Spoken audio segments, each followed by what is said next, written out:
Conversation so far this morning? Yes? Well, I've been taking notes, 2 pages with the notes, so I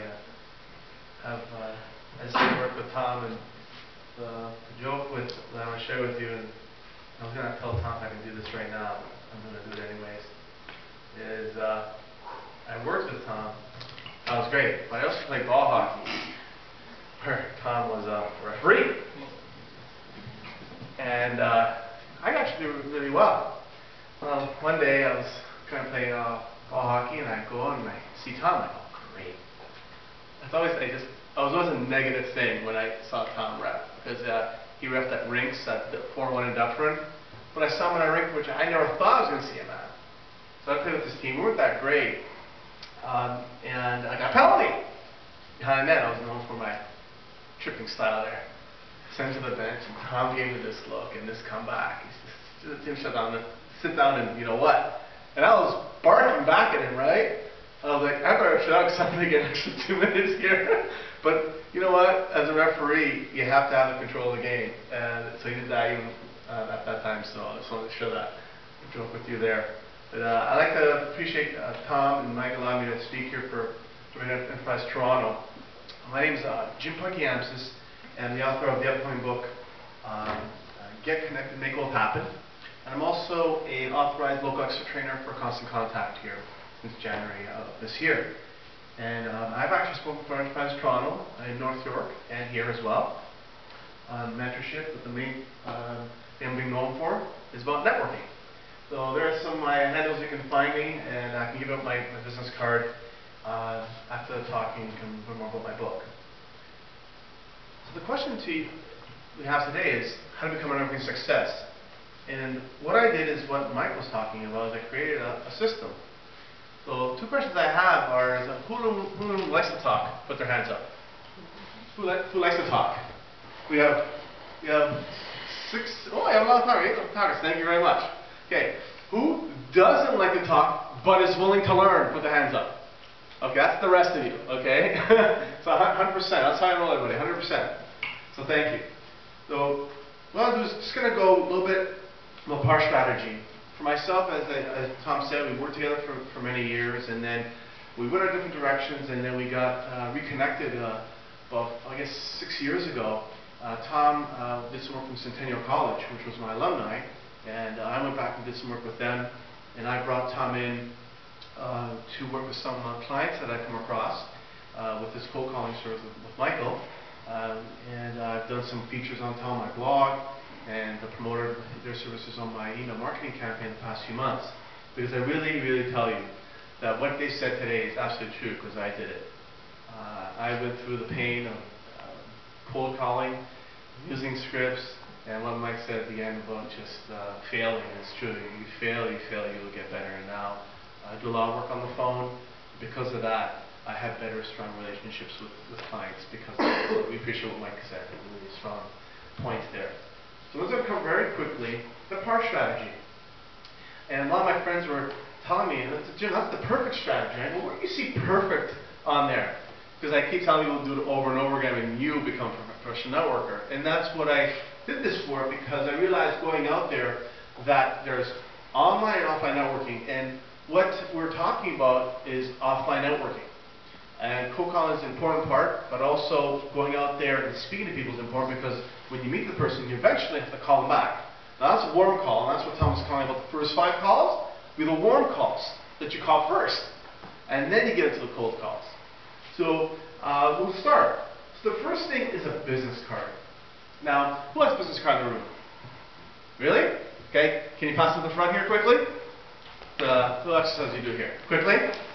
Only got 7 minutes. Alright, so that's a business card. Okay, and I'll give you mine in return.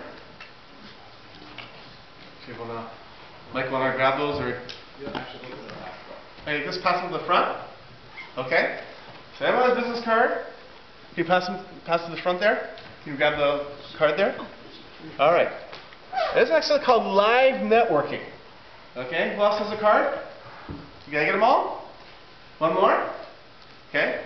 Now, who didn't have a card? Now, I'm not here to embarrass you, ladies and gentlemen, but who didn't have a card? If you didn't have a card. Okay. Now I'm going to keep talking, It's the opportunity to give me your card. Because you have to be prepared for the opportunity. You never know where you're going to meet someone. And this card right here is a very important billboard. Because here at Young and Shepherd, what do you see across the street? All these billboards. They pay thousands of dollars to get their name on those billboards. But this is your billboard right here. You carry it on with you. You can go across the Skittles Business Day field and picked up 1,000 cards. That's your billboard. And you can use it very effectively, and that's what I did. And it is a powerful tool that you have to carry with you. I go to the gym with it, church, everywhere I go, I carry a card with me. Because that's your brand. Even if you don't have a business and you're professional, that's your brand. The first cards that I created were very simple. Black and white, email address and a phone number. Very important. So have them. And I carry lots of them. So if someone comes and says they don't have a card, we'll use the back of it to write the information down. So you're always prepared. So today, if you have a card, you get a piece of paper and write your name and phone number and give it to me. Okay? So that's what the perfect opportunity is. You always have something you can write on. The next thing is attitude. Well, I didn't have an issue with this because every time I walked into a room, people would say, "Oh, you have tremendous energy." I go, "I know. That's my resource." So when I call people back, they say, "Oh yeah, you're like got a lot of energy, you're talking." I go, "That works for me." So a lot of those objections that I may have had at the beginning, I avert them. And that's important, especially when you meet people on the warm call, on the warm contact. It's very important. So attitude is great. I was at a gym a few months ago, and I was sitting down working on my dumbbells there. And there was a guy next to me lifting weights, 250 pounds. And I'm a big fan of shaking hands. So I got up and I shook the gentleman's hand. And he gave me a fish handshake. Anybody ever had a fish handshake? Feel it? Well, we're at the gym. These fellows 250 pounds. I'm like, okay. So I sat back down again. I was like, I can't handle this. I preach this stuff. I teach this stuff. So I got back up again. "Excuse me, sir, can you shake my hand but really mean it?" Boom! And I thought Arnold Schwarzenegger was in the house, man. He killed my hand. I said, that's what you do a handshake. Now, I'm not sure if I earned his knowing, liking, and trusting. Step back down. The reason is that our verbal language is important, but also what we speak. So we have to mirror match. If I shook, say, his hands, see, she gave me a very firm handshake. Now, even if you get a fish handshake, that's okay. Just match it. It's okay. It's not the end of the world, but a guy pumping 250-pound weights, give a fish handshake. I don't think it's really acceptable. So attitude is important. Attitude is everything. Attitude is contagious. So no matter what day you're having, you get up in the morning, you put your feet down, you're going to have a great day. You're going to tell I say thank you. I'm going to get up in the morning, I say thank you, and I start my day. And your potential clients and customers will see that. They'll be willing to want to talk to you when you call them back in 24, 40 hours if you have something that's interested in them. What Tom said about names, and I repeat names all the time. "Hi, Chris, nice to meet you. Enjoy the weather, Chris?" I have to say more than 3 times, just to make sure. And we live in a very diverse city, so there's a lot of tricky names. And I worked in the transportation industry for 9 years, and I have very tricky names. And I never forget the smiles of the drivers when I call them by their first name. They really, I mean, I worked in Polish, Indian, all different, but I learned them. Everybody was very impressed, but I wrote them down, and they just smiled. Every single time they heard their name, they smiled. And that just increased the camaraderie we had between them getting things done, asking by their first name. Lastly is key questions. And Mike talked about this in this presentation. I'm notorious for questions. And when I go to a lot of meetings here in Toronto and in the area, I don't talk about my business. I have my card with me, but it's in my pocket. Because one of the things that I realized in my journey, just for the past few years, is I want them to earn, you gotta earn my card. I repeat it again, you gotta earn your card. So I'm not gonna give it up. I wanted them to ask me for my card. And this was tricky. But as I got better, they were asking my card because I had something they needed. Okay? And this is the part of having a conversation. So you ask a question, I say, what do you do in this wonderful world of Earth, I usually say. And they say, oh, I'm a professional, work here, I do this, great. How long are you doing that for? What, who's your target market? If it's another salesperson, who's your target market? perhaps may I have a referral for you, and they get all excited. As soon as I say I have a referral for you, they're excited. But again, it builds that relationship. So, key questions is, again, what Mike was talking about, listening. Ask a question, ask a few questions, and just listen.